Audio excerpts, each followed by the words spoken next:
thing?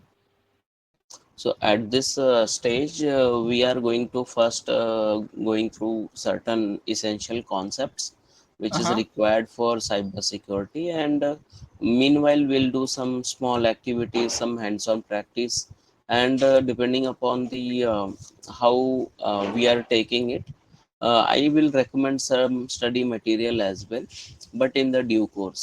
At present, whatever is going with our session, that Uh-huh. is the only thing that we have to carry on. Okay, Oh, okay. and we'll check at what require what is the depth that we can dive into later on. Okay, Oh, so okay. yeah, it is a continuous process, and even after 10 or 12 week gets over, after that 1 week after, again we start new batch, yeah, new session.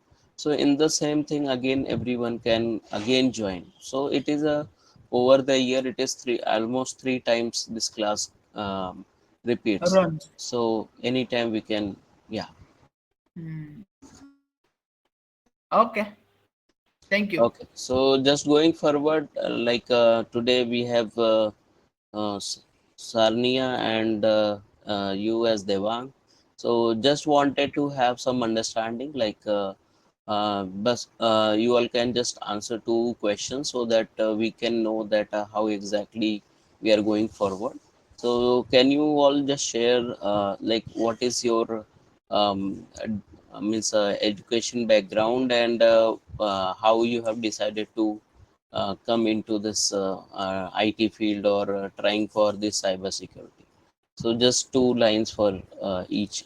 So So right now I am pursuing my bachelor's in cybersecurity and I'll be graduate in September. So that's why I decided to great, great. Yeah. yeah, so that's why I decided to join, and by when since I get a graduate I get a, like I have job in my hand, Okay, okay, great. because right now there is like too much shortage going on in the market. Okay, yeah, That's yeah. Actually, the why. for the cybersecurity, there is upward market still, but we have to be on the in the right field, and on the right time.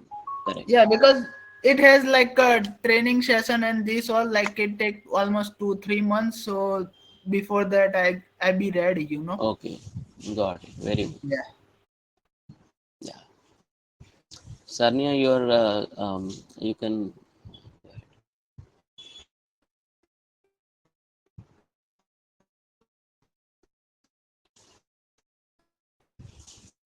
I'm not getting any audio. Are you able to hear me?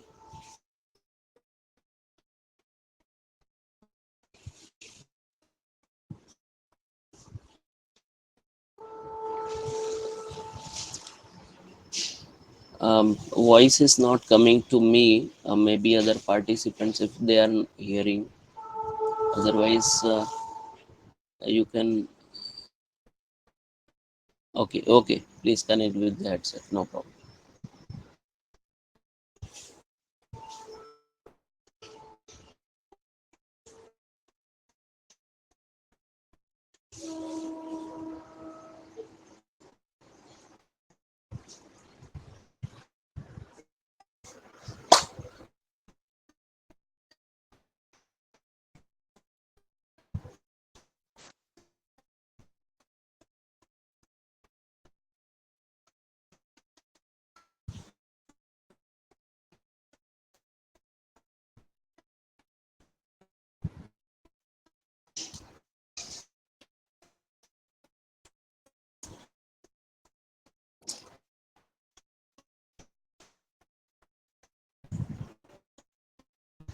Yeah, I think you are speaking, but still I'm not able to hear.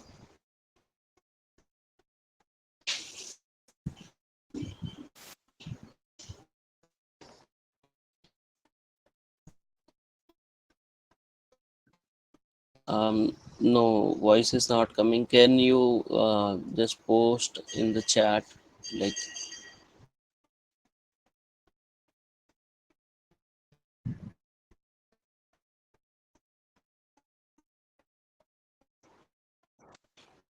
meanwhile, I'll share the screen as well.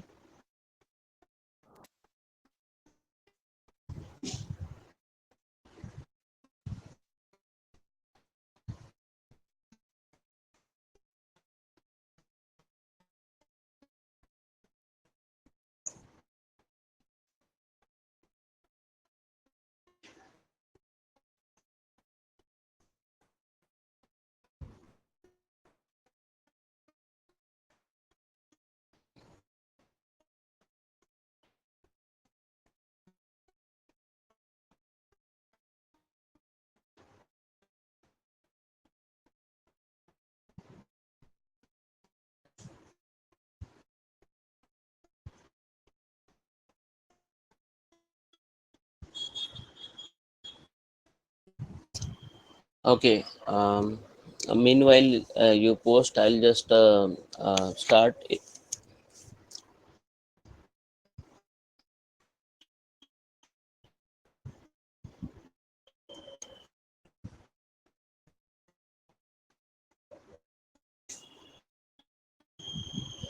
Okay. So actually, we have already gone at least 5 sessions in this batch till now. So 6 session is going on. So we talked about starting some fundamentals, essentials. Then we started with the network security, and today's our thing is related to SOC. So for this, I'll just give you a small glimpse first, and then we can, uh, if any further questions or any thing will be there, so we can take once our topic gets over. So we'll have the question answer time as well. Okay. So I'll just start the PPT here. So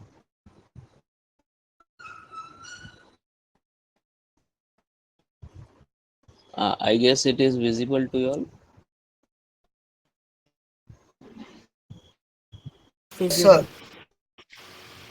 Okay.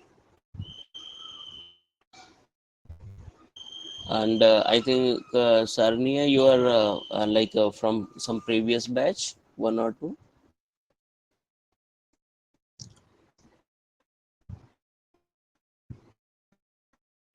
Yeah. Hi, you're saying something? Yeah, can you hear me now? Yeah, yeah, yeah, Yeah, good. Yeah, hello, sir. yeah. This is Aranya. I'm from Batch 4. I have previous experience working as network and VoIP engineer Okay. back in India. I Mm-hmm. came to US 10 years back, and post that due to like family things, I could not like continue my Okay. career. I worked in Wipro and HCL, worked as a VoIP Uh-huh. engineer, Yeah, yeah. telecommunication engineer, worked in projects like Uninor and Holland Clark, US Okay. project. Yeah, yeah. Yeah, so mostly of like Avaya, I worked on Avaya product. Um, Mm-hmm. so after finishing my batch for cybersecurity training, like I tried preparing for ISC2 CC. I have Mm-hmm. prepared for 6 months, and then I couldn't like pass. I was Yeah, completely yeah. That disappointed about that, even and few years back, like there was no much exposure to that also. So yeah, that yeah. was the challenge also. Yeah. Yeah, no, actually, I prepared I think last year, January, I joined Guru Schools for the cybersecurity training.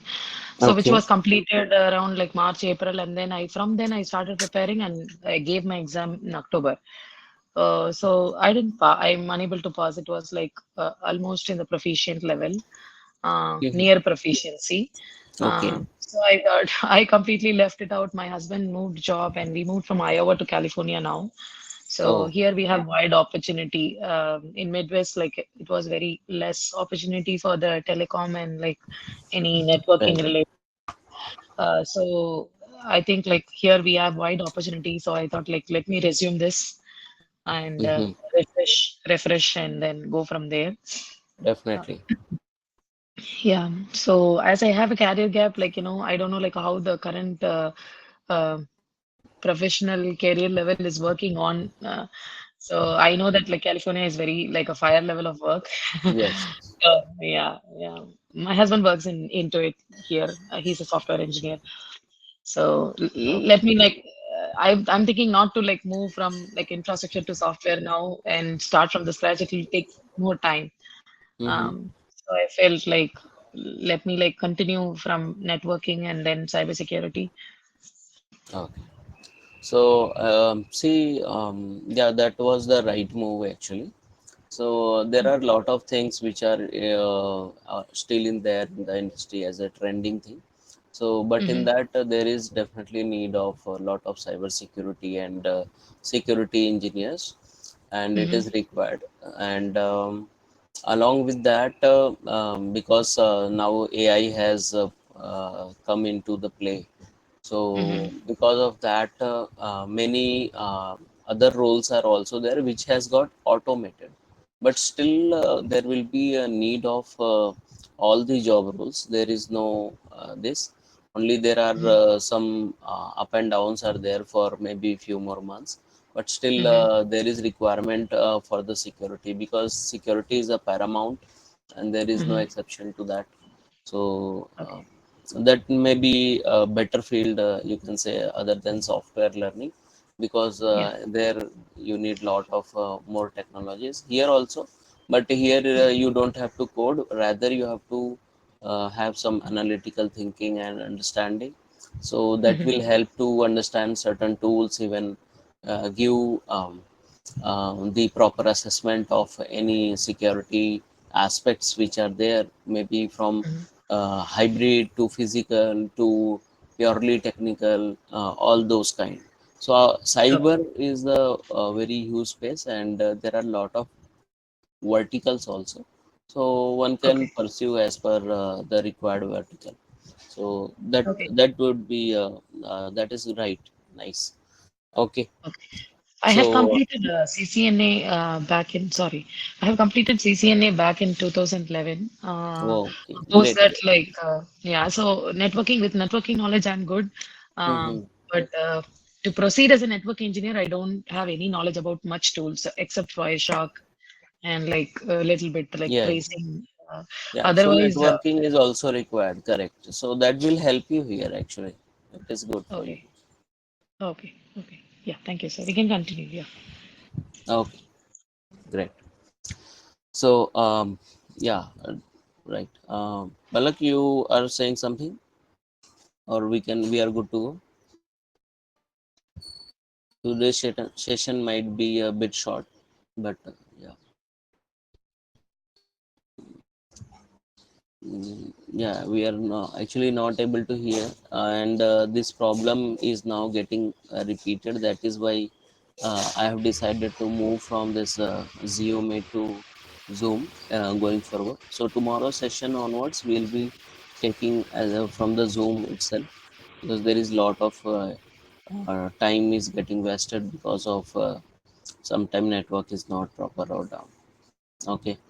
So Palak, we are not able to hear, but you can put Yes, sir, any we are good query. to go. Yeah, Yeah, yeah, I can hear you. yes, sir. Okay, Yeah, we are good to go, sir. okay. So just a small recap I'll just do, and Palak and two more were there. So they already reached till the SOC chapter. So I'll just give a brief about the things going forward. So we at Guru School, like we have a lot of courses, lot of sessions, lot of trainings. So cybersecurity is also one of them.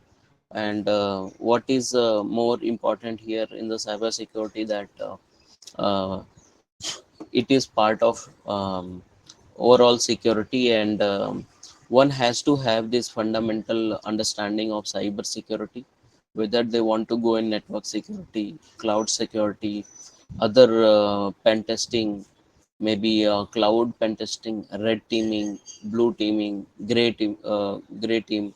So there are a lot of verticals over here. So this is the profiles that we are into, and earlier trainers profile is also here, and my profile is also here, and uh, we have been carrying this as a freelancer also, some projects, some assessments, some architectures. So apart from job, so there are a lot of need and requirement of the engineers, and worldwide many trends are merging into cybersecurity nowadays. If you see, lot of automotive manufacturing, others are also into the same. Okay, because everywhere we need the cyber security, and uh, the norms which are there as per GDPR. Then we have DPDP data. Then we have data residency, sovereignty. So a lot of concepts are there which are protecting the data, which are protecting the personal PIIs, identifiable identities. So lot of things are there. So every like organization or uh, everyone or every sector even needs to preserve their data. So for that there is need of this cybersecurity, um, as a as a minimum required thing. So week wise I have given some plan, I have planned out related to this week wise. So total 10 week we have sketched it. It may go even more further as per the requirement. There is no hard rule based on this, but these are the overall uh, planning. So we talked about the cyber security. Excuse me. So as a cyber security uh, means expert or maybe analyst, maybe training, whatever, everyone has to know certain basic things. That includes network, that includes certain tools, that includes some of the concepts, some of the laws, some of the ISO standards. So we'll get to it. So related to this cyber security, cyber means any space where security is essential. Okay, so it is protecting every computer, every network, every digital things, maybe any coming threats and other things where there are like lot of technology. So everything is there. So what we focus mainly on is this point number two, that was CIA. So CIA is actually referred as confidentiality, integrity, and availability. So this is the very important thing. Even most of the time in the interview as well, people ask in the to the cybersecurity people that how will you differentiate between this confidentiality, integrity, and availability? And all three are very much essential. And to ensure confidentiality, integrity, availability, what are the steps we can take? So confidentiality is very first thing, which says that uh, it should be like for anyone who is accessing or who is taking the service, that should be the legitimate person. And for that confidentiality comes in play. The right person should get the right information, right message, maybe right connection, maybe right data. So confidentiality is actually all about who. Okay, so who is there, we can authenticate that person, and accordingly access can be given to that particular person, maybe system, maybe anything. And integrity means their data is in totally impact, there is no tampering of the data, and there is no what you can say alteration in the data. So if A and B are communicating, then we have to make sure that end-to-end encryptions are maintained, and nobody else has or having any idea that what information is going on. Because that will only protect their privacy as well, and it will comply with the lot of regulatory which are there. So that is why integrity is another important factor over here, apart from confidentiality. I'll just zoom this a bit because uh, letters are having smaller fonts. Okay, so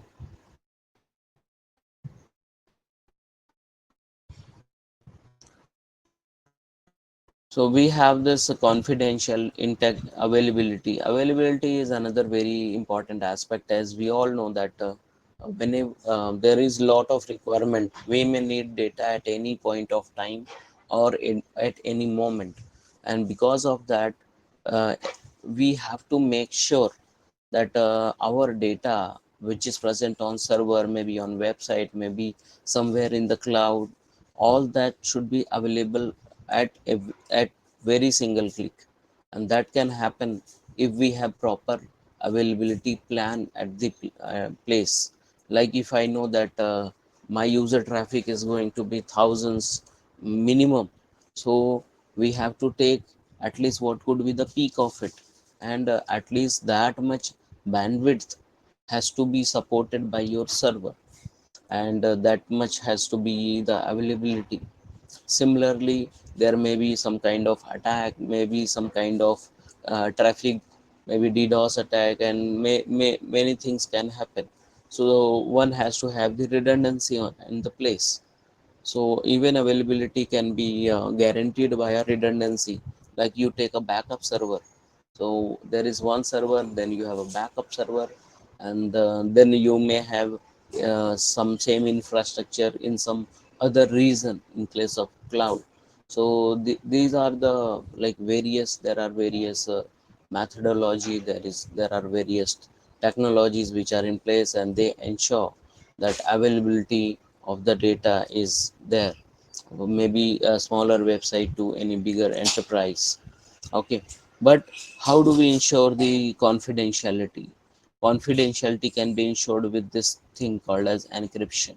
So what is encryption? How do we encrypt? So encryption is a technology which is actually converting your plain text into cipher text. We call it coded text. So this coded or cipher text will be delivered over the channel, maybe over the network, and then at the destination it will be decrypted or decoded, and that can like ensure the confidentiality or end-to-end encryptions. Okay, so these are the possibilities here. So overall, CIA triad is very essential, and every uh, security is talking about the same. So everywhere, in every single book, every single uh, CISA website, or wherever you refer, everywhere in ISO, so you will find the CIA triad as the paramount of everything related to cybersecurity.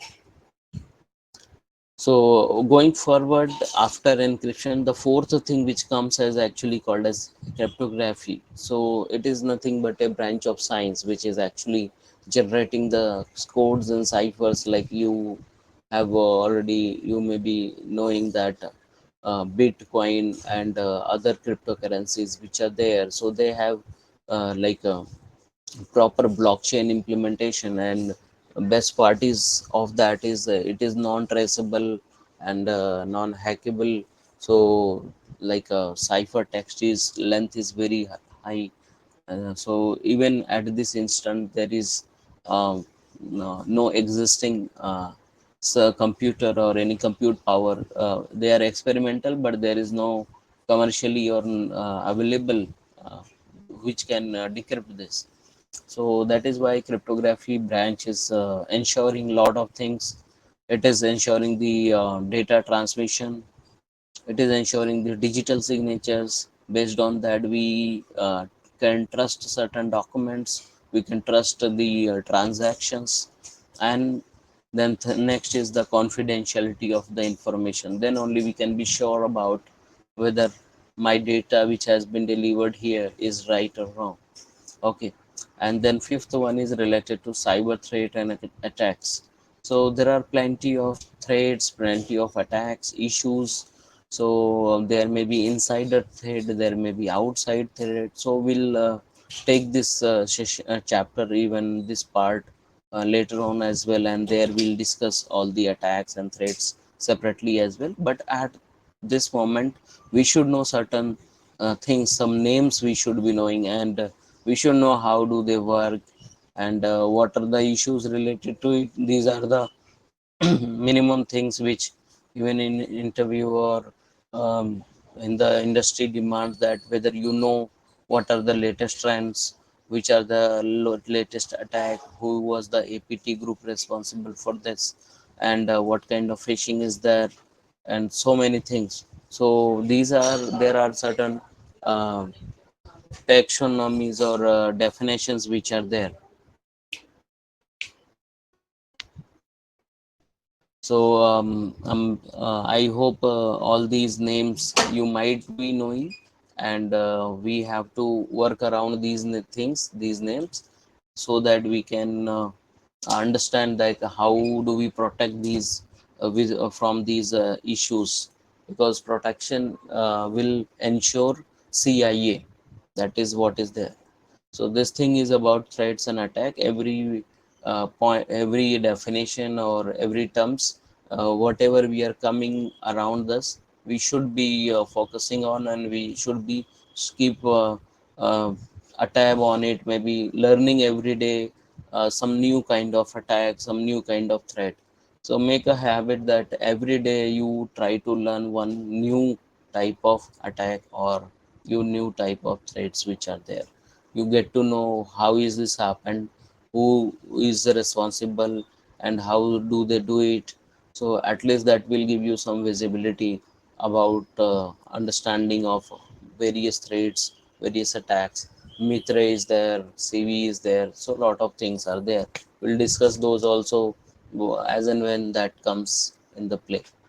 Okay, so is it fine? Are you all getting? So can we go ahead now further? Yes, Some yes, sir.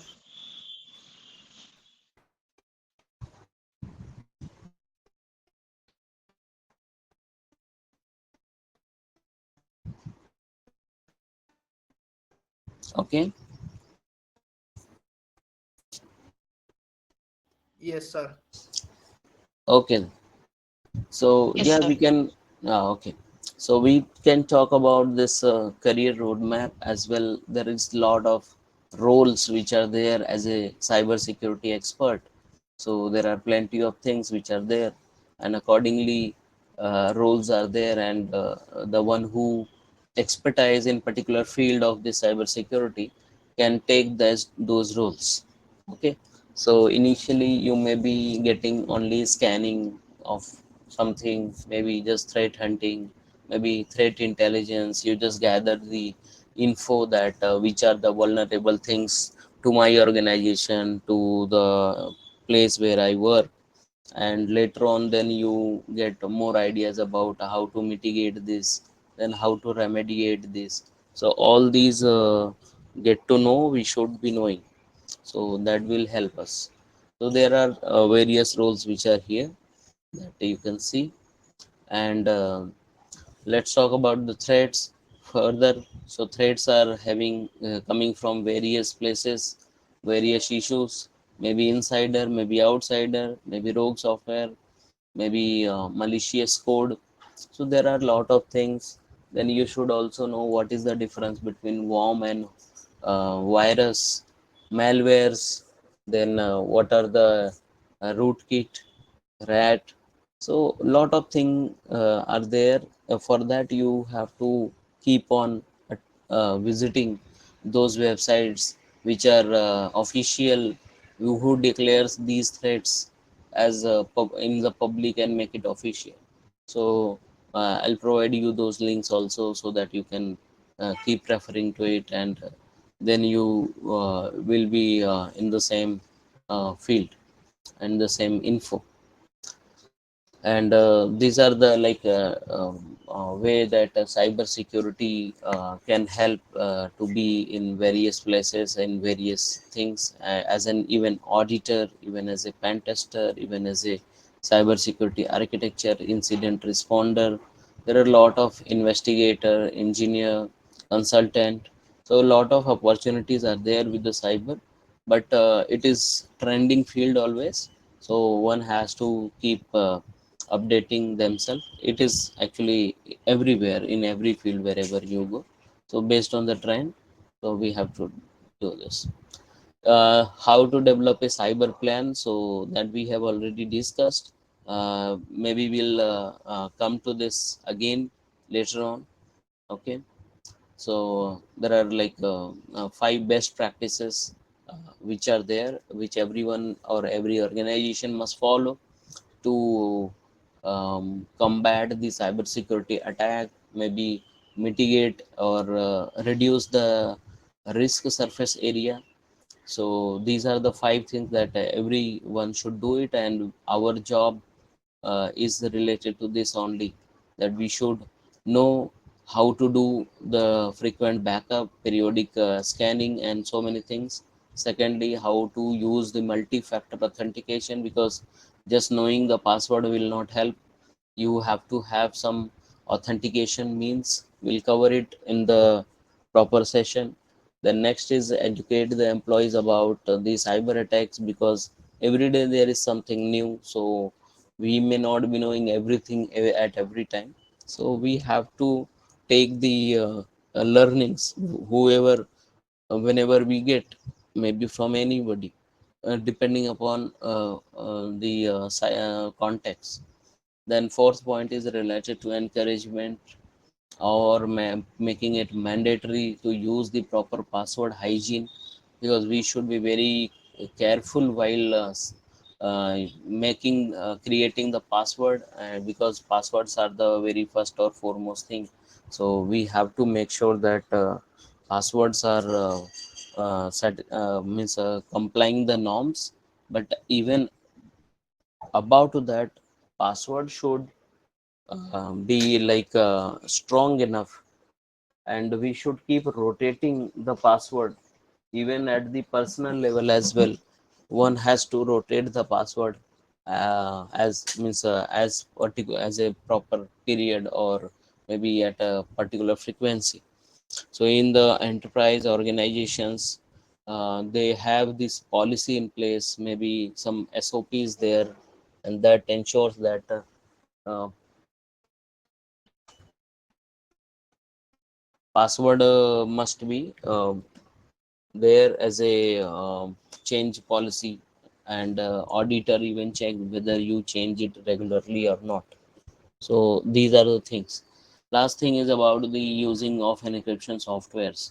Like if I want to access my company data securely, so even at from my home, so I should be using VPN, maybe some other tunneling, so we can use that. So there are even for sending data, whenever data is in transit, means going from one place to another, there is has data has to be secured as per the norms also, so that is called TLS security. So we'll get to all these things related to encryption part as well. Now talking about network security, so we did some kind of understanding, and this is the part where your previous knowledge will matter, and you are encouraged to do your learnings here, because further parts we can carry on. But here, this is the minimum thing that we all should do it by ourselves. And whatever is the issue, then we can even talk about that. Like what is the network security? So it is related to security of the network means number of nodes are the communication points, sometimes they are also called as endpoints, and it comprises lot of networking devices. What are the networking devices? It could be endpoints like your computer, your desktop, your any endpoints, maybe IoT device, maybe sensor. And then there is router, switches, access points, and the servers or load balancers, firewalls. So all these things are there, so we should have our understanding what are they, and how do they work, and what are the types in that, and what are the things. So those who have done that networking, they might be knowing more about it. So how to configure a router, how to update the router, then switches, how the table is created, access point, server and load balancer, like how to maintain this server, how to route the traffic equally onto the servers, so that servers are not heavily loaded. So all these things are there.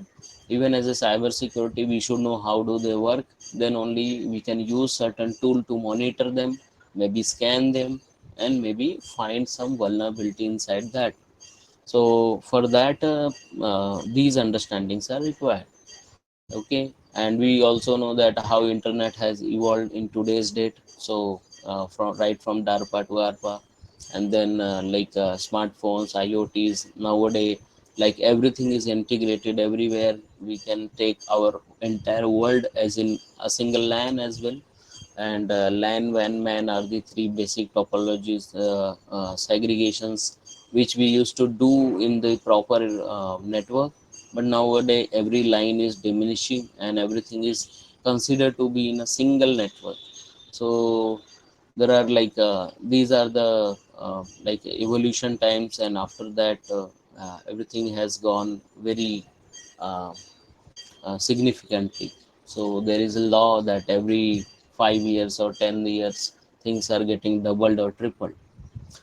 And one very important thing that everyone must know is related to this OSI model. So this is 7-layer architecture which is proposed by ISO about open system interconnection, and this is the very basics of every networking. So everything, everywhere, it is said that whenever you use any communication device, make sure they are using this kind of pattern. Your number of layers may be even lesser than 7, but their job functionality can be or should be and have to be categorized in the same way. Like we have physical layer deals with the hardware. What hardware are you using for communication? Second is the data link layer that decides like how your MAC ID, and then how you access your network, maybe wired way, wireless way. All these things are controlled at the data link layer. Then there is network layer, which is responsible for creating packets. They're called as IP packets. So we have IPv4, IPv6, and then there is a transport layer. Transport layer is actually the heart of this every communication.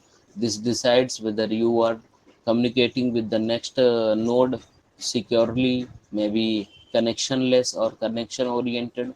Based on that, two protocols are there that are called as TCP and UDP. So TCP model is there and UDP model is there. TCP is used wherever we want to ensure that there is no even single bit loss. Like if we are transferring any file, any setup or anything, then it is essential that we should use TCP even for the transactions. But UDP is connectionless, which is packet-based network, and sometimes they don't follow the same path for delivering the packets. Our packet in the network may take multiple routes, multiple path. Your last packet may arrive first there at the destination, and other packets may arrive later on. So that is also possible. So this TCP and UDP, which are there, they are the protocols, and a lot of informations are carried by them. So there is also certain tools who can capture these packets from your network, and if they are not properly encrypted, one can get the lot of information from this. So that is why security comes here also at the transport layer. So there is network security, network, and then in the transport we have TCP UDP that we should be monitoring. And upper three layers are actually embedded in the software, maybe your Chrome browser, maybe your Safari browser, Mozilla browser, or any other software. Every software is having their own session means port numbers. In the operating system we have the ports through which every software communicates with the network. So if I take the example of web browsers, they are communicating with the internet from the port number 80 and port number 443. So what are these ports, how are they accessed, who are the very critical ports? They should not be open towards the internet, otherwise your entire system may get compromised. So all those informations we will see in the further part as well. So upper three layers are actually a kind of in the software. How do we present the data? Means same data sequence can be decrypted as a picture. Sometimes same data stream is taken as a music. Same data set can be same 110 or digital signal can also be understood as a software. So that is depending upon the presentations which we are using. And then lastly there the application. So even at the application layer we have lot of protocols, like sending email requires SMTP protocol, like accessing the web browser is using HTTP protocol. Similarly there is DNS, FTP, and more, like whatever softwares are there, they are already using certain protocols at the application layer as well. So we should be knowing all those. So keep refresh your knowledge related to this 7-layer architecture. It is available everywhere. There are a lot of videos even on the online which is they are teaching like even giving a lot of information in very short span. So just get it refreshed. So how do we ensure the network security? So for the network security, these are the things, these are the controls, these are the places. Like you can start from this antivirus, go clockwise. So there is antivirus which keeps on tab on the number of packets which are coming, scanning them, understanding if they are malicious or not. Then there is remote access, which is VPN, virtual private networks. So outside the company, I can get connect via VPN for securely accessing the data, and I will be considered that I'm in the network of the company. So that is actually creating a LAN, but still you are at home accessing your uh, sensitive data or documents. That is through VPN only. Then there is a IPS, that is intrusion prevention system. So intrusion prevention system are the softwares nowadays installed into firewall, installed into application firewall, which is WAF, and they are continuously making the analytics. And if any anomaly is happening, they immediately alert. And the SOC team is there, that is Security Operations Center is there, NOC team is there. So various teams are there to take this alert and they start the investigation. Next part related to network security is actually related to web and DNS filtering. So what is DNS? DNS is nothing but a web server which is very near to our locally installed server, and it is actually converting your web addresses into respective IP addresses, because we cannot remember all the IPs, but we can remember the website names because they are fancy. So these fancy website names actually accessed by IP only. So without IP, we cannot access anything on the internet. So that is why IP is required, but we cannot remember. So we can use the web addresses and so on. So for this mapping, DNS is required. Even at the world level, there are bigger DNS servers which are continuously working, and they are resolving these things. Then there is firewall. So firewall is the installed via your operating system. So nowadays your operating system itself is having the firewall. But if you talk about network devices, maybe enterprise network devices, so their firewall separate device is required. So firewall is a software also, firewall can be hardware as well. So it is a device or software which is actually filtering all the packets. They will not allow entire internet to get inside in your computer. Okay, otherwise malicious and everything will come here. So it should not happen. Only the requested packet should come and go. So that is what the role of firewall is. So it is blocking lot of packets and only allowing the respective packets to come and go through your system. Then there is NACL, which is again the network access control, where we decide what comes and goes. And if I know that these some malicious IP is actually from some other country and they are trying to reach to my server, I can block them in the NACL. Then there is attack surface management, where like vast term is there, like we can use the simulation, we can use lot of technology there, and we can check whether my system is strong enough to withstand with any attack or any issues. So these are the things which are related to network security. So network security is having lot of verticals, but these are the minimum things which is coming into the play. And as a cybersecurity expert, everybody must be knowing that what are the things in there and how are they analyzed. So even we can take up one or two things from here, and then you can do further analysis. You can just go ahead with those points. Later on you will understand the overall flow.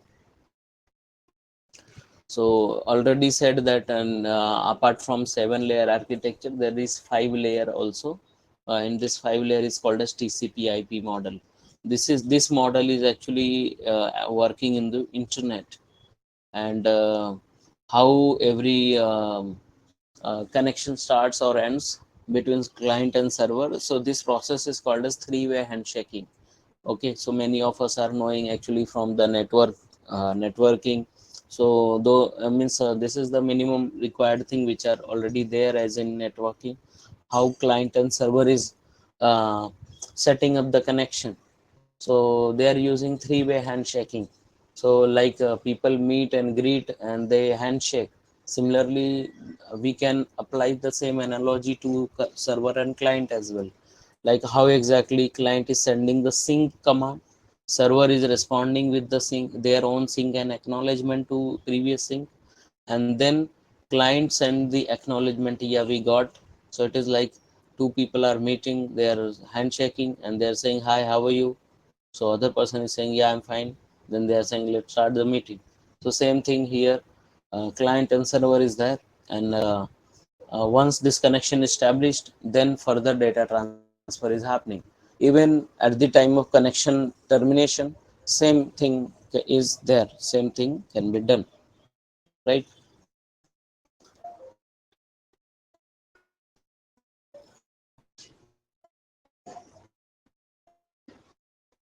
So these are the things already we have actually gone through. Okay, it is possible that you may feel that it is too much now, but actually these are the things we have already gone through. You can refer the recording as well, and these are the basics. If you are stuck in somewhere, please reach out to me as well, no problem, and accordingly we can cover those points in the further topic as well. So these are the multiple time repeated things, not it is just not that once it is done, it is done. It will come again in a further part as well. This is how TCP protocol is there, TCP header format is there, TCP and UDP frames and headers, that you all should do it, so that it can give you some better this. Then we did one small activity on the Wireshark. How do we install this tool which is called as Wireshark? It is open source for Windows as well. So Wireshark or Linux we can use, and Wireshark is a tool which is actually PCAP tool. PCAP tool means packet capturing tool. So even in your network, in your Wi-Fi, I can capture different packets, and I can know which packets are flowing in my network. And if it is not properly encrypted, even we can get the many things from the network. So very first thing from in the network security is that we cannot, if someone has got the access to my internet, then definitely they can capture the packets. And if packet capturing is possible, then these many informations can be there with the person, because once they are trusted, then only they are in the network. You might have shared your Wi-Fi password. So once you are in the Wi-Fi network, maybe a cafe, maybe some outside, maybe in your store, what will happen? Anybody can install the means use this PCAP tool. There are many PCAP tools. Wireshark is one of them, which is open source. So one can use many commands and they can get lot to know what packets are going in, what are the things, and which IP address is there, what is host, and all these. So these are the commands actually, and we can use these commands in the Wireshark, and we can get the packet which is only going from this source to this destination, or at this particular port.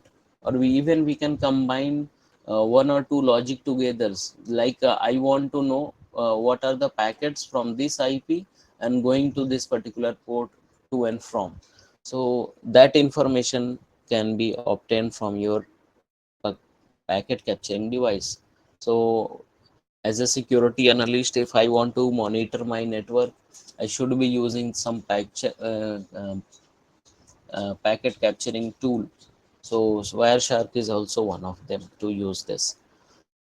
And whenever you want to do some network related, some understanding, if you want to check what is my IP, what is my configuration, what is my MAC ID, at which IP I am at currently, or whether the host is alive or not, or you want to check whether pinging is possible, is the website reachable, all these things can be done by some CLI command. So what are they? They are called as CLI. Okay. So what is CLI? CLI is actually command line interface.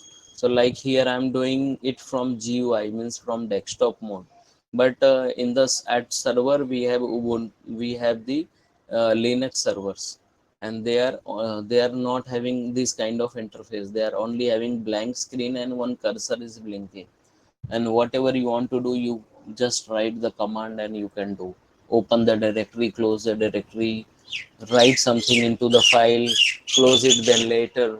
So all these things you can do only through the CLI, only through the command line interface. So some basic command line command we should be knowing. So for the Windows, these are the commands. Okay, so you can just use ping command dash t. After ping you can use these many things. Ping is the first part. So if I want to write like this, I can say ping space dash n in my command window, and it will return something. It will echo the number of requests which are being sent. So same thing can be done with various commands, and there are several commands. Even we can practice out certain commands if in your own system. And in the few previous sessions I had already advised everyone that if you want to do anything, please do not do it on your laptop or things. Sometimes you undeliberately we are doing something which may make our system vulnerable. So to avoid that, please use VirtualBox. Install the VirtualBox in your system. Then in that inside that system, it is up to you whether you install Mac OS or Windows OS or Linux. And then in that you do your experiments. Don't do it on your actual operating system. That may get vulnerable and you may lose some data there. That is just the precaution. This may not happen every time, but it is a precaution. Okay, nobody means it is not that everyone is eyeing for your laptop only, but it is a best practice always to use the safeguards and then only do some experimentations. Okay. So next topic was related to IP addresses. How does they look and how they are represented? So I have covered them into the videos. Well, please go through the video. It is like us saying that how IPv4 4 is decided, how these dotted decimal notations are taken, how many hosts is there in one zero dot goes from 000 to 255.255. So these are the basics that you might have come across somewhere in your previous journey. And then there is how exactly IPv4 packet look like, IPv6 packet, how does it look like, how many addresses are there. So you can see there are 128-bit source address. So that is why they are represented in hexadecimal numbers, because if you write dotted decimal notations it will be very long. So 128 divided by 8, those many bits you have to remember. So that is why now we are using hex format. So in the hexadecimal notations we are using hexadecimal 16 digit. So let's say 2b colon 3c colon 12 colon means below 15. So all these numbers we are having. So like MAC ID is there, it is also having the same source and destination ID. So this is the new IP address, but it is not available directly on the front end. It is there, it has started in the back end, but in the IoT devices they are at the front, because IoT devices are large in number. So it is difficult to assign them, give them IPv4. If we give them, we will shortfall of the addresses. That is why we are using IPv6. So here is a bit comparison, like how their fields are different. Where is the source address, where is the destination address. This is the minimum packet size, header size. After this header there is a data also which is appended to this header, that is also there, but minimum header size is this, maybe 20 byte onwards. So IPv4 is having minimum 20 byte and maximum 60 byte with the data. So this is how their packet size can be decided. So you all can try out these commands at your system, but please use via virtualbox. That will be a good practice. Even there is no bad command anywhere, so you can use it in your computer directly as well. You will get to know a lot of things, how to trace the route, how exactly my packets are coming from which location or from which servers, and then we can even do some investigation based on that. So, okay, so these are the commands that we all should be knowing. Okay, and some commands we can use to refresh the IP. We can find the routes, and even we can use the um, wireshark tool, which is network capture. So I have already given one session, and some material, some link I had provided a video as well on from the YouTube, how exactly this thing is done. So even if you don't want to install, you can watch that video. You'll get to know how exactly it is to be done. So learning tool is should not be a challenge, because nowadays everywhere tools are already demonstrated somewhere on the internet. So you just have to see those videos. That will help you to gain the knowledge how exactly are they working, and exactly that way you can do your analysis. But you have to pay attention, you have to check, and you have to see only the required video. Don't go through lot of mess and then you will be confused. Okay, so in the wireshark activity, these were my suggestions, that always use this kind of safeguards and then only go. You can install it into virtualbox. There is one more alternate that is called as vmware workstation. So this is another alternate to which enterprises are using, bigger organization and enterprises are using. We are using this, individual PCs are using VirtualBox, but they are using VMware Workstation. So if you want to install any hacking operating system like Kali is one of is having a lot of hacking tool already built in, or you are using some parrot OS or any other OS which is actually having a lot of tools which can simulate the attacks onto next network, or in the same network which to which they are connected to. So this is possible through these wireshark means VirtualBox and VMware Workstation. So even you can try out all this at your side, and just understand how do they work, because these hands-ons will give you a lot of confidence to face certain questions based on this interview. And you can say that I have the experience on how Kali is used, and I know how to do the things in the Kali. So that will give you a better upper hand. Okay, some basic switches or devices are there, like routers and other things that you can just go through. Basic network terminology: what is bot, what is botnet, what are the different issues. Botnet are the nothing but the systems through which you can launch the attack. So they are called as botnet. And botnet can be of different type, like Trojan horse, phishing, brute force attack, DDoS attack, many other things. So all these things are possible through various terminologies. And network security control needs these things. Till now we saw how what is network security, what are the issues in the network security. Now we'll see how to do the control part in the network security.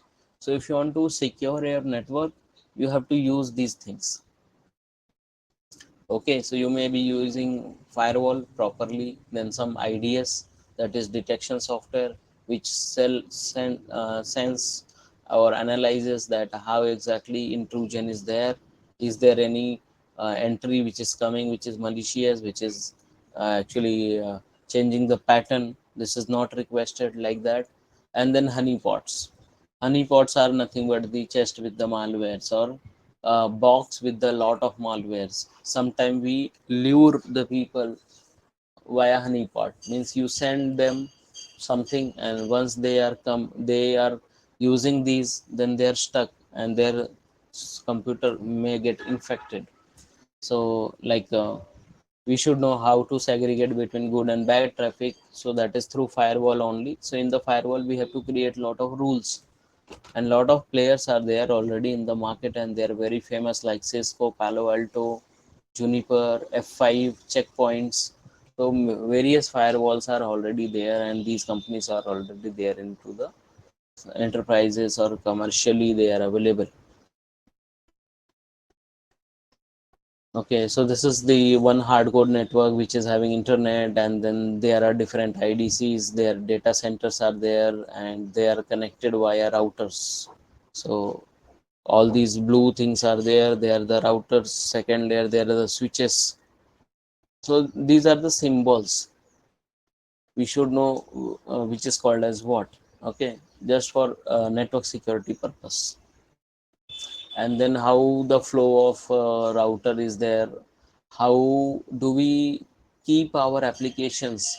Sometimes some of our applications are using the internet, maybe your website is hosted there, company website, so they should be the part of DMZ. DMZ is called demilitarized zone, so they should be part of this DMZ.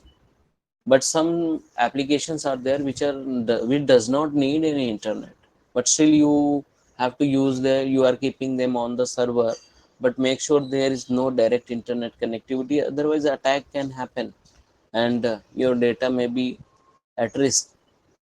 So that is why it is better practice to keep them into non DMZ places. Okay, so your app server, data server, all these things are actually coming into this non DMZ place. Okay, so here we have applications, database, storage, non-facing internet, we can keep it there. So this is how we decide which server should be placed where. Okay, so these are the understandings that is there.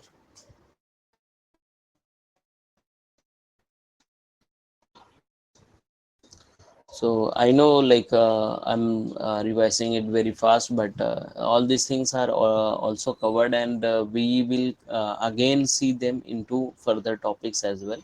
So accordingly we'll again get to know it, but you all can just go through one more time from this, okay, and understand. Okay, so these were the ports I was talking about as the session layer, that there are some secure ports, some very command and control CNC ports are there, and one should be very cautious about using this. It should not be open from the internet side. No internet communication should come to this. Otherwise, what will happen? The attack is possible. These ports are open to internet only at the time of logging, at the time of any trivial file transfer, at the time of very important things, maybe like secure cell, or writing any script there, putting some cron job into. So that is where only we can use. Otherwise these ports should not be open to the internet. Only we are using internet packets only for this. One is 80 and one is 443. 80 is actually unsecured internet. If you are writing their password, it will go unencrypted, anybody in the network can see. So if you are doing internal local communication within the LAN, you can use 80.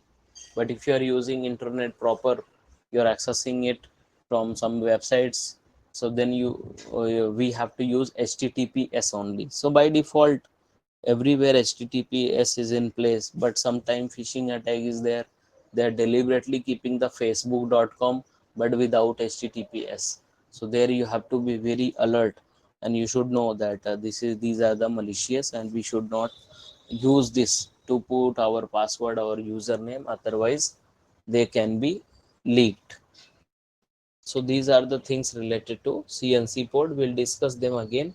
There are multiple CNC ports. Some ports are actually meant for communication, some are for network, some are for database, some are for the Postgres. So like a lot of ports are there. Total 65,500 ports are there. So then there is one RDP port which is called as remote desktop protocol. Like we have Teamweaver, we have AnyDesk. So with that we can take the command of any virtual desktop from at any distance, maybe whoever computer is connected onto the internet after the authentication. But sometimes you don't authenticate, but still a hacker or anyone who is intruder can use this port to access your desktop. So this is also possible. So that is why we must keep a track on all these ports. Okay, there are some more ports are there, but they are used by your softwares, you are not aware of it. Okay, these softwares are already written, and in that, at the time of connection, they start listening and they start sending data through these port numbers. Then only communication can happen. Okay, so there is these things are just how we are writing the report, how we are generating the alerts. And sometime we ask our vendors that these are the source IP, these are the destination IP, and which ports are you using. And we have to provide the justification, because sometimes we are using some ports which are not allowed. So you have to provide the justification, why are you using this port. Maybe they will say that we are not using that port, then you have immediately you have to block. Sometimes they give their business justification that I'm using it for this purpose, and if it is legitimate, then only you can allow. So as a security expert, security advisor, security consultant, you should assess at what IPs they are using, what ports they are using, and which network, how exactly they are using their network. And accordingly you can get to know that how vulnerable their network is. So very problematic thing is this any rule. So we should always avoid this any rule, because all 002 all 00 is the IP. We suggest that any IP from this entire world you will accept, and that is not the good thing. So that is why we have to make sure where are we using this any rule. Okay, we'll get to it more detail once we go to certain task, and accordingly we'll do it. Okay, how websites work. And lastly, the honeypot, how honeypot is working. So honeypot is nothing but a fake website, or maybe a fake database, maybe fake system which is already left open deliberately, and someone can come and they just log in there, and then they end up giving their own passwords and their credentials. So this is to lure the attackers. Okay, sometime if attack some if there is a real network, then firewall will be there. Here there is no firewall, nothing else, directly desktop is accessible, and attacker can attack by assuming that it is victim's desktop, but actually it is not. And this is like counter attack. So all this testing, whenever you want to do any security testing, you have to know that what are you looking for. Very first thing, you scan for vulnerability. Vulnerability means the weaknesses. You try to understand the weaknesses. So whenever you go to any place, you assess them from security aspect. You get to know that backside door is very not strong enough. Maybe it is not logged. Same way here also, in the server we are doing some vulnerability scanning. There are multiple tools available, and through that we get the report. Second thing is pen testing. Pen testing is actually penetration testing. It is called proactive approach.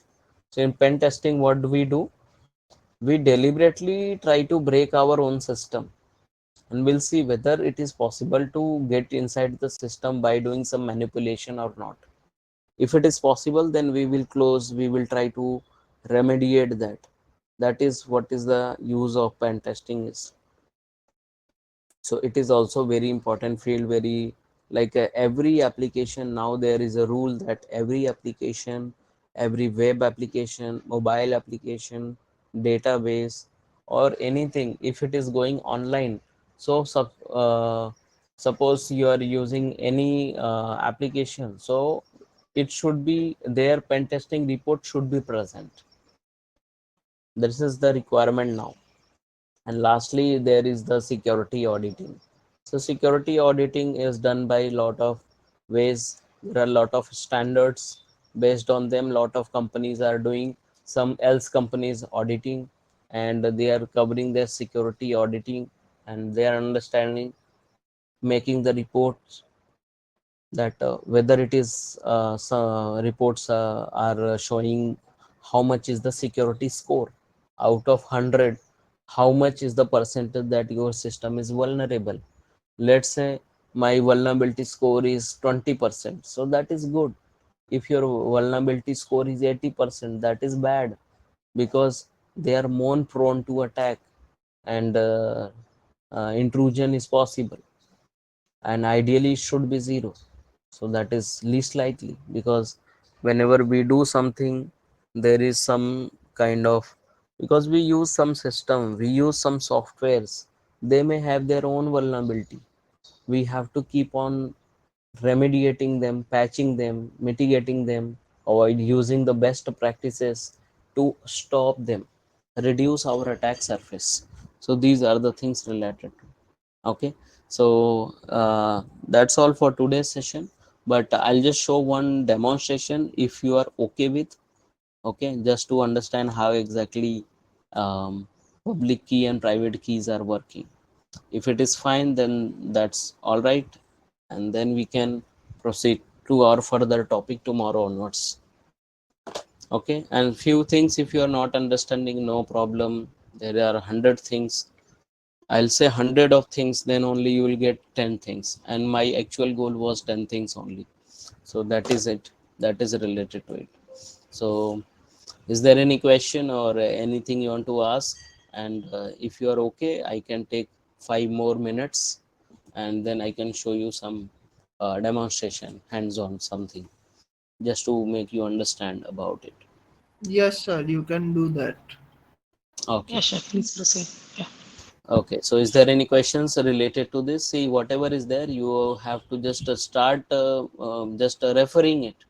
But start referring it, and then later you will have some questions, and then we can discuss those. Yeah, can you demonstrate us how to like install a VM and then install necessary tools to practice Yeah, anytime that in yeah, the next that is class? there. Yeah, that is there, and I have given a link. I'll repost that into the group also.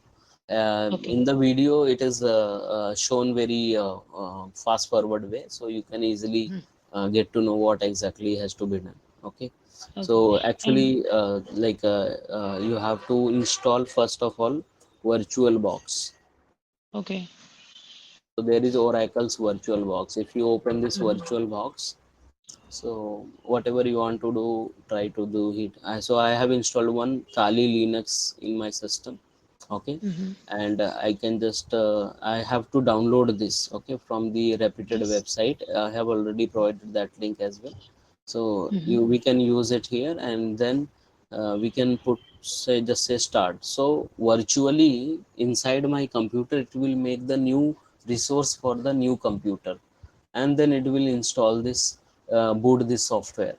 So this is how within the box itself I'm having Kali operating system installed, and whatever I want to do, I Okay. will do it here, so that my actual system is safe. And if any issue is here, I can delete entire operating system. Even for this also, there are sometime vulnerabilities possibles. Okay, so that everyone should be aware that we have to always use proper precautions, and keep updating your VirtualBox versions as well. So these informations you will only get when you go for threat intelligence. You'll try to see that what are the things, or what are the uh, problems currently going on. So ID and password both will be Kali Kali. So even you can change it later, because everybody knows it is Kali Kali. So if you someone gets your access, then they can. So this is virtually how I have started one Kali operating system inside my Windows operating system. Even in your Mac, you can do it. Everywhere you can do it, no problem. So there is one terminal or control alt T. This is the CPU utilization. So if you see CPU utilization going very higher, if even if you are not doing anything, that may be a sign that there may be some compromise. So I'll just click on this terminal or control alt T. I'll get this. Now I can test it for like ping command I can use. So I'll say ping google.com/t. So as you can see,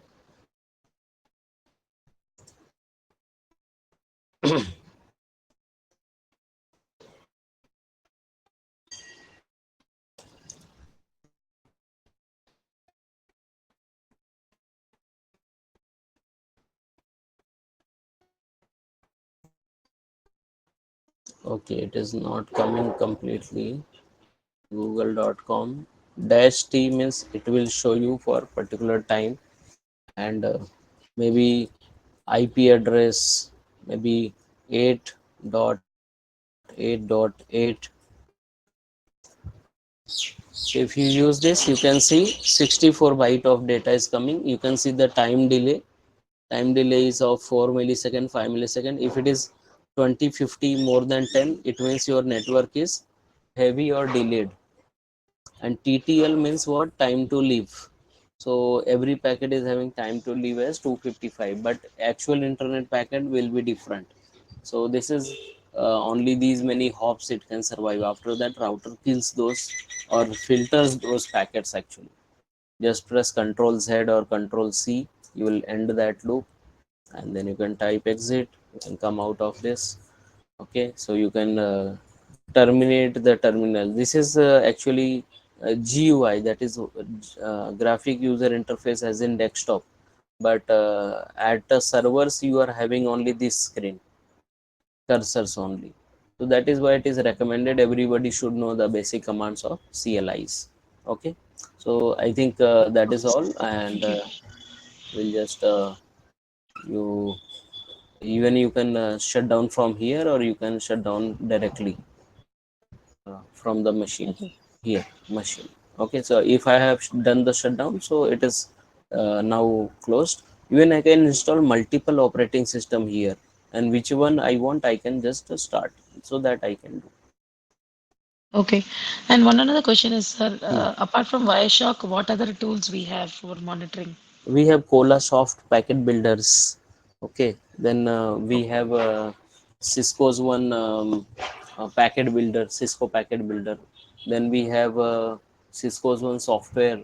uh, we can use that software for all kind of activity. Even we can virtually simulate the network, LAN, etc. in that. Okay, so that Simulator? is also possible. Yeah. What is the simulator name? Is this Simulator means virtually we are setting up two PCs in the LAN, and then we can see whether PCs can communicate or not. And then they will have the virtual window, and there we can use the ping command, everything. We can check whether my design network is actually reachable or not.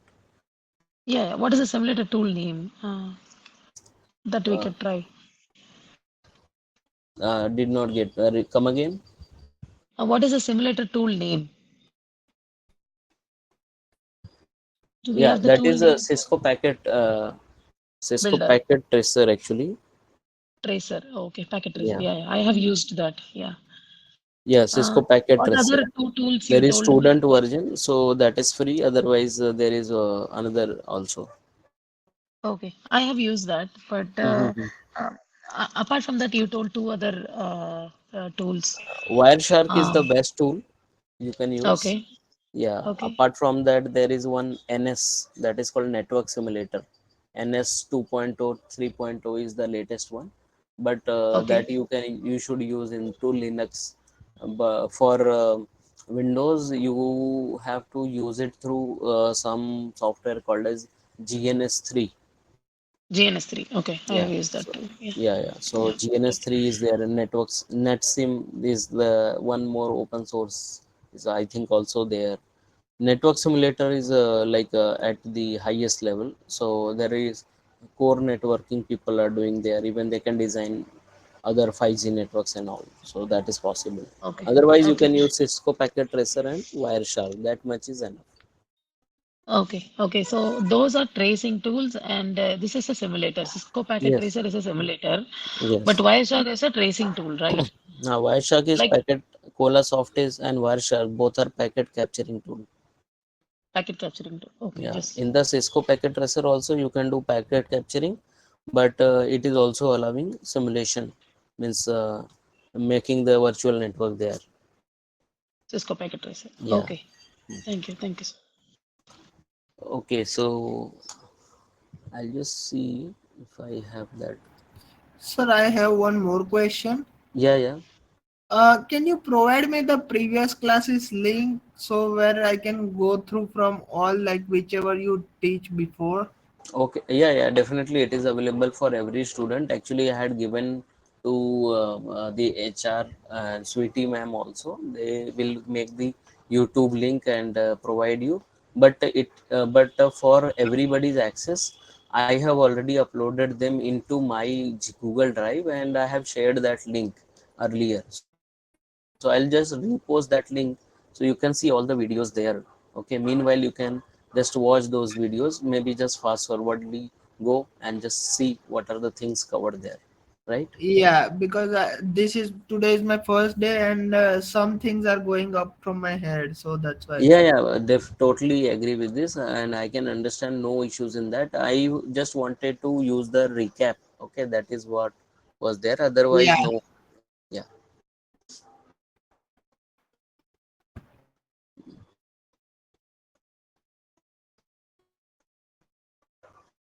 Okay. So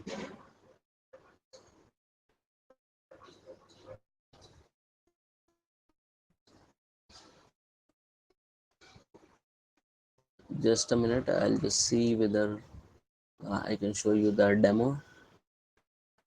5 more minutes.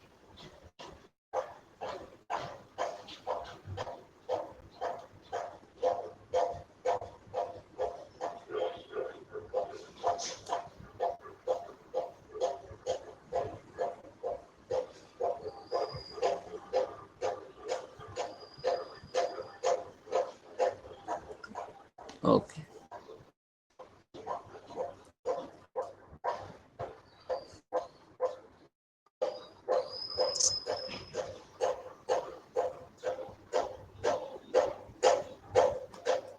So actually, the encryption and confidentiality actually going through what it is going through, going with the encryption and how our this is what we say actually keys. So we have public key and private key, which is actually used in the encryption part. So that will suggest how we are protecting our data. So I'll just show you a small demo like how exactly cryptography is working. Okay.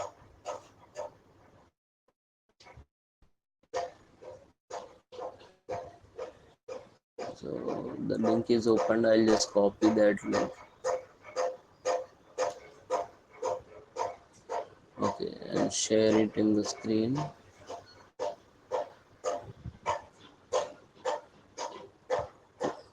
So I have put that into chat box as well.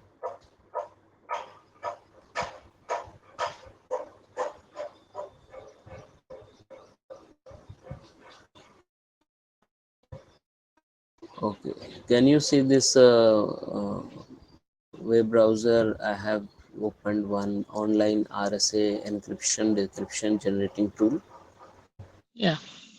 Okay, so this is the website name here, and we can use this generator just for understanding.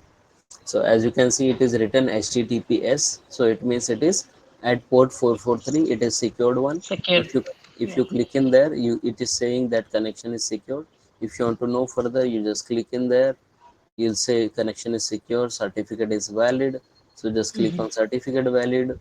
So it will provide you who has given the certificate. See, it is uh, a certificate will expire 11 October 2025. So this website is has opted some certificate. This is called SSL certificate. So every website should purchase this SSL certificate from some vendors. So there are like a vendor name we can get, and like it is using SHA-256 and certificate. There is one public key over here, as you can see. So this public key is actually used for what?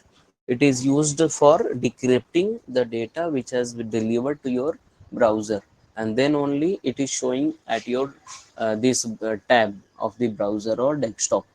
Okay, so this is the public key. So whenever we are doing any encryption, the process is, first of all, the server side, maybe if I'm sending to somebody else, so I will encrypt the data by my private key. And every encryption is having two different key. One is called private key and second is called as public key. So public key will be with everyone. Everyone will have, those who have installed that software, they will have the public key of the same. But private key will be for individuals. So if I am sending, I will use my private key. If somebody else is sending, they will use their own private key. But if somebody is receiving, yeah, I am receiving, then I will be using my public key. Whenever I'm encrypting, I'll be using my private key, but when I'm decrypting, I will use public key, which is known to everybody, and everybody can use that key. So let's say I have two key. One key is private key. With this I can open my own room, but other people are having public key, which is actually common for common facilities. So same way here also we have this value. It is called as hashed value. Nobody, like decryption is difficult for this. Okay, so these are the, this is certificate again in the hash value, certificate value, organizations, all these things. So see, the DNS name is there, and it is not critical field value. So all the details you can check it for any website. Okay, not just this one or any website. So you will come to know lot of hackers are already eyeing on this. Moment their certificate expires, they launch the attack. So that is also happening. Okay, so let's say I have this particular website, and this is called as RSA generation, generate the key. RSA is the like a random signal analysis, which is actually generating the RAS token. So let's say it is asking how, what should be your key size. So minimum key size is 512, that is 2 power 16. Then there is 2 power 32, 2 power 48, and so on. So bigger the key, longer the is the encryption, but your system should also support this, right? So that is, let's say we are going with 512 bit of encryption. So RSA public key will be of 512 bit. Is it visible the screen? Yes, sir. Yes, Okay, sir. Yes, sir. okay, Yes, sir. okay. So I'll just click on generate key. So I have got two different keys. They are generated online. Similarly, in our system, it is continuously generated by the softwares, and they have this inbuilt functionality in every software, key generation. So I have one private key, I have one public key. So let's copy down the private key. So I'll just copy this private key over here, and I'll go one step down. Let's say I want to do some encryption. So I'm having Guru School as my data, only this much. Maybe I can have a big, okay. So cyber security, this is what I'm actually typing. This is my data, which is plain text, which is simple text. Now I want to send it to internet, so I should not be sending like this only. I should be encrypting it. So for encrypting, I have to enter the key. it is asking what are you entering, either public key or private key. So right now I'm entering private key. Why? Because I'm encrypting it.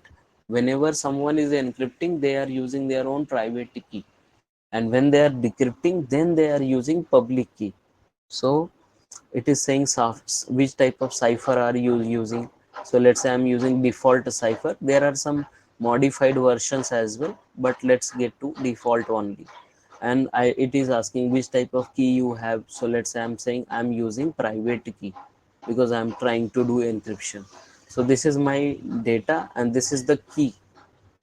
Key will use the mapping, and it will convert them into some coded text, and nobody is able to guess what is that information. So I'll just use this word encrypt. So this is some data has been generated, which is actually going to be sent to the internet. This is how exactly these https websites are doing. And now at the time of receiving, let's say it is delivered at my receiving end. Now what should I do? I have to decrypt it.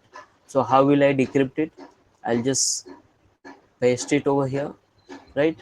This is the data actually, and then I want to enter public key. So what was the public key?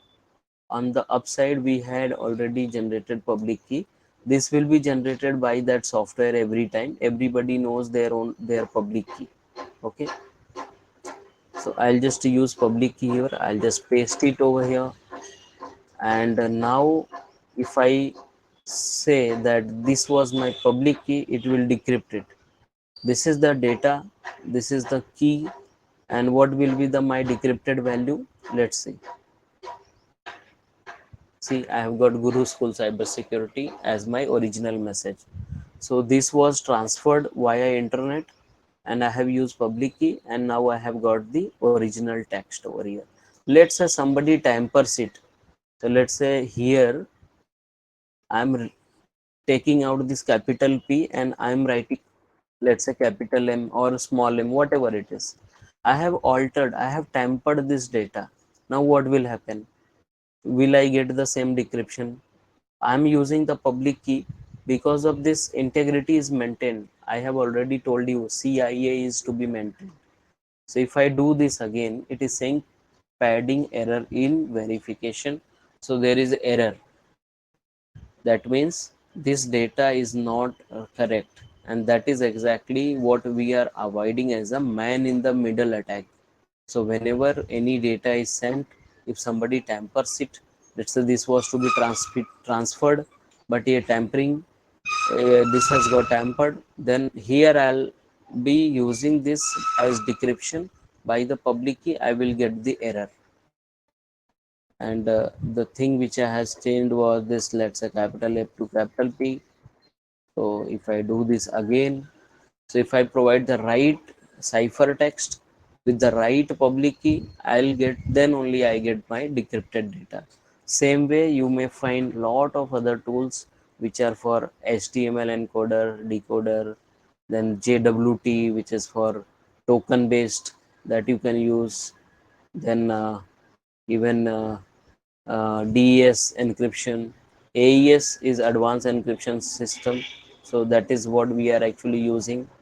Then RSA is there. Then there is a lot of YAML file and all these converters. Okay, so these are various different tools which are for encryption. Even you can practice there, or sometime we can use it for our application as well, right? So is it okay? Did you understood like how are we using public key and private key? So Yes, sir. private, This will happen in the background, right?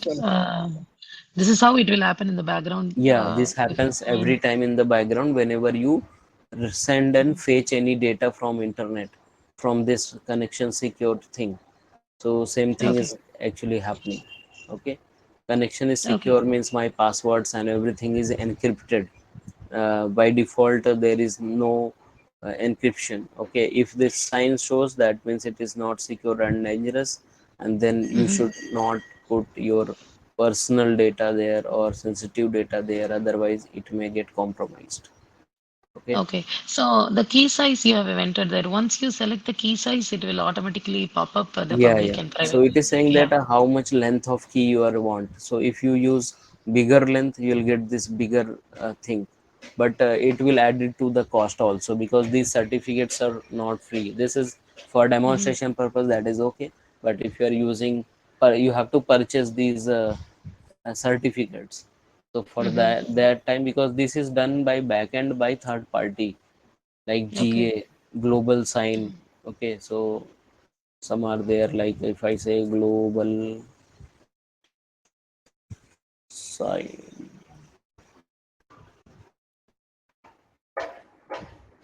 So Global Sign is one of the very famous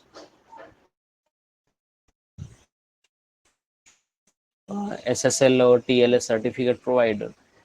Okay. So we can purchase from here.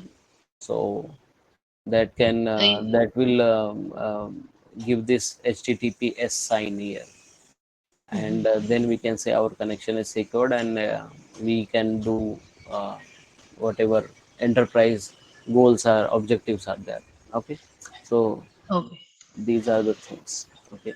So if we purchase one and like every time, like when the data is sent or like in transit, it will keep on changing the key, right? Correct. So one set So of data, maybe one session, let's say I'm sending something in one session, so that entire session Mhm. will get encrypted. Okay.